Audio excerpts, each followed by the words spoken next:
guys! So today we're going to discuss about the Bayesian Theorem, its definition, history, formula, and limitations.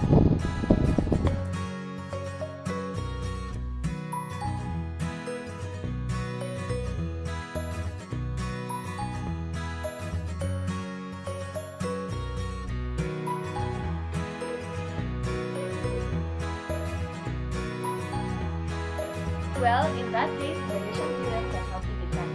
First, what is Bayesian Theorem?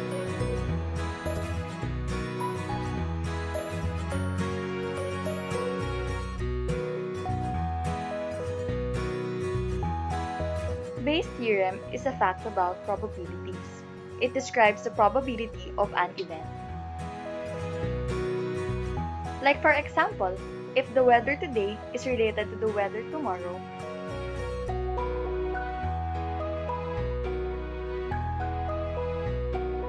then, by using Bayes' theorem, today's rainy weather can be used to more accurately assess the probability that it will rain tomorrow, compared to the assessment of the probability of the weather tomorrow without the knowledge of today's.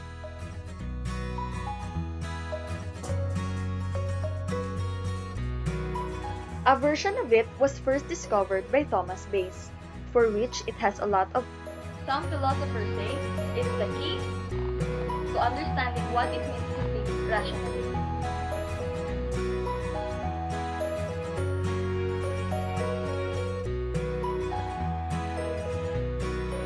So before we understand the theorem, we have to know what is probability.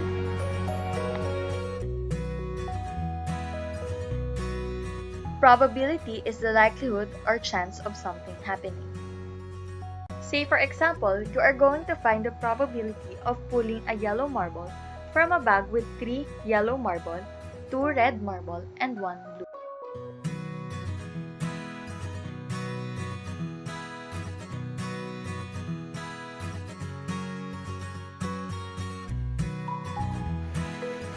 Did you know that Bayes' theorem wasn't first formulated by Thomas Bayes?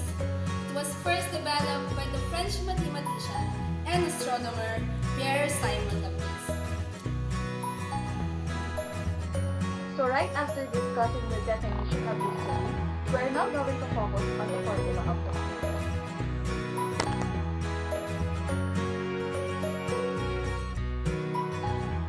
So Bayes' theorem can be expressed as, this formula seems pretty complex, so here's the explanation.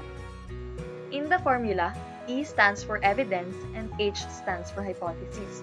Okay, so let's go back to the formula. P of H bar E is our posterior probability.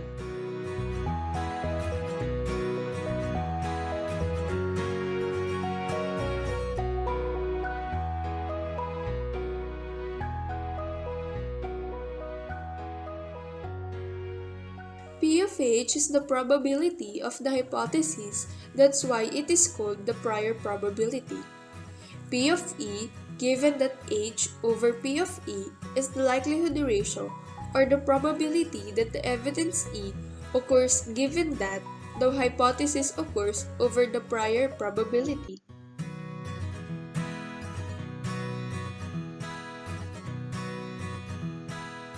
If a single card is drawn from a standard deck of playing cards, the probability that the card is a king is 4 over 52, since there are 4 kings in a standard deck of 52 cards.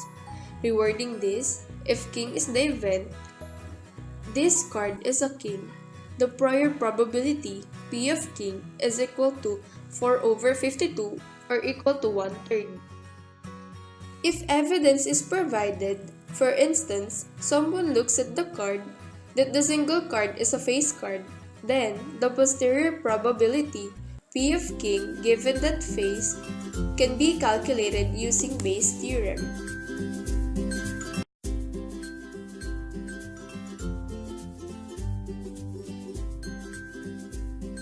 Did you know that Thomas Bayes actually worked and made some educated guesses about the probability and possibility of God's existence?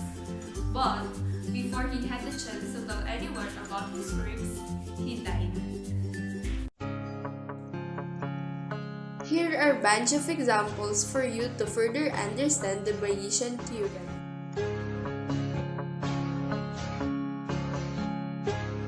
At a certain university, 4% of men are over 6 feet tall and 1% of women are over 6 feet tall. The total student population is divided in the ratio 3:2 in favor of women.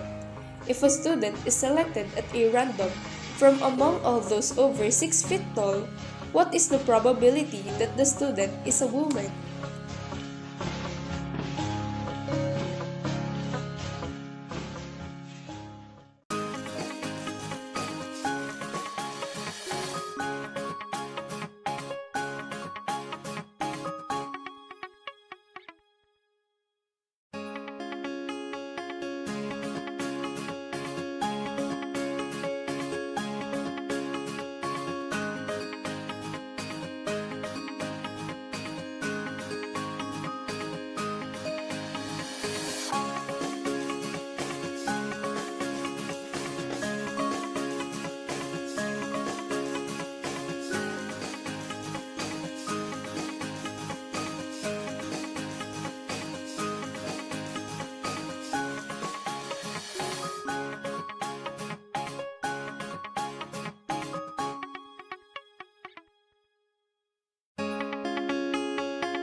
Did you know that many modern machine learning techniques rely on Bayes' theorem?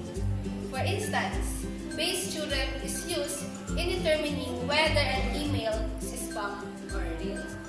Additionally, many specific techniques in statistics use Bayes' theorem in interpreting medical results.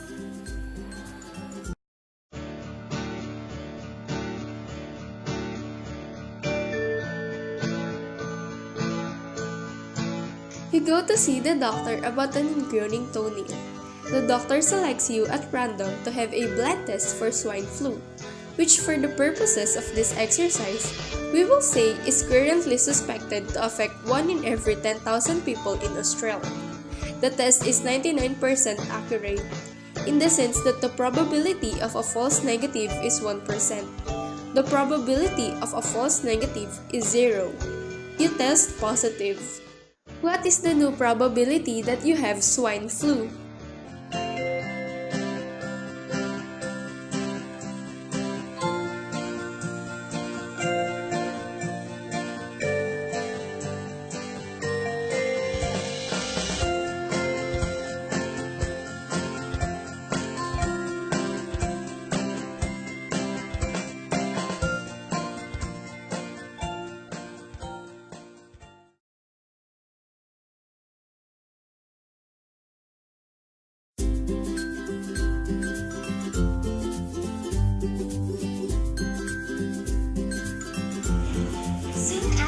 Thomas Bayes died. His friend Richard Price discovered his notebook and noticed that it contains a really genius idea. He published it in 1763 and used it in calculating the probability of the duration of human life.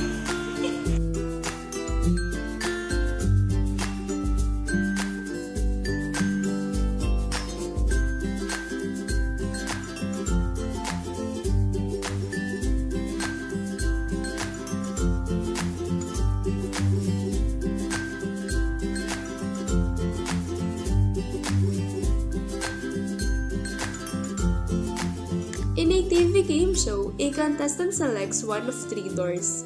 Behind one of the doors, there is a prize, and behind the other 2, there are no prizes.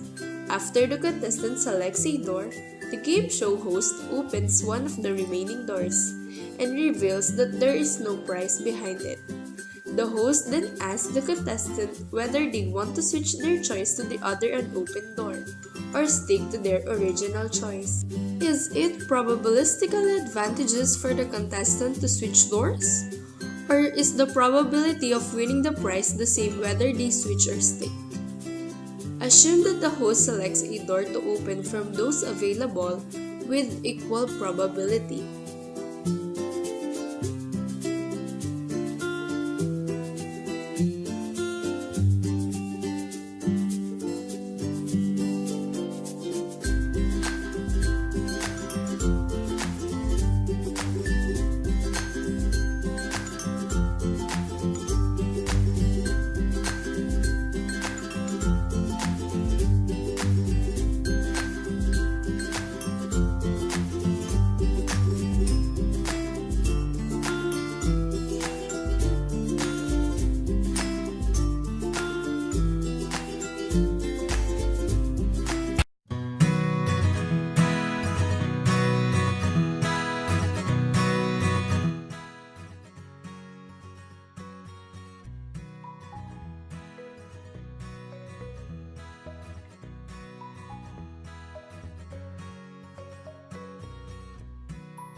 Knock knock.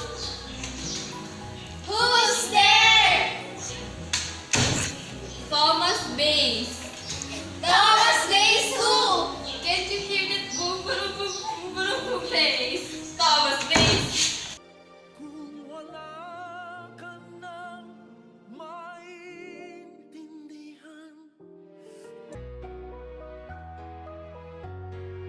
Ano daw tawag sa Pinoy na may gusto sa babae at lalaki?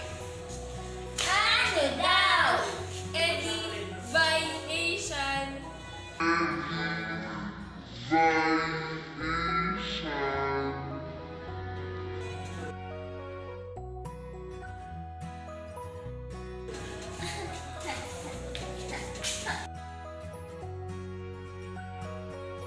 Ano daw tawag sa asawa ni Tia Rem? Ano daw? Eddie Theorem.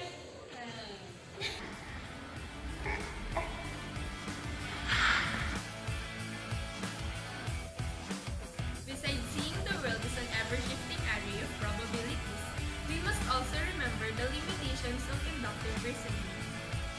You are having an exam today and you only have 1 hour to study for your exam.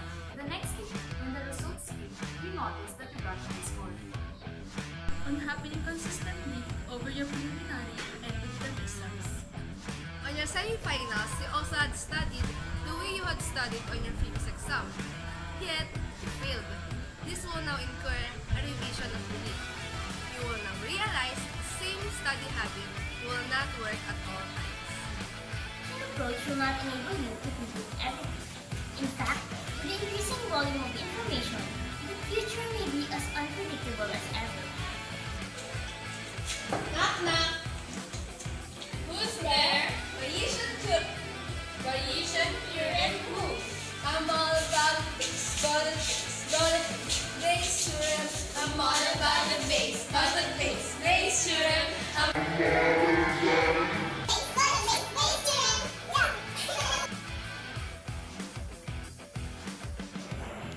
But in the real world, we all witness that life is really unpredictable.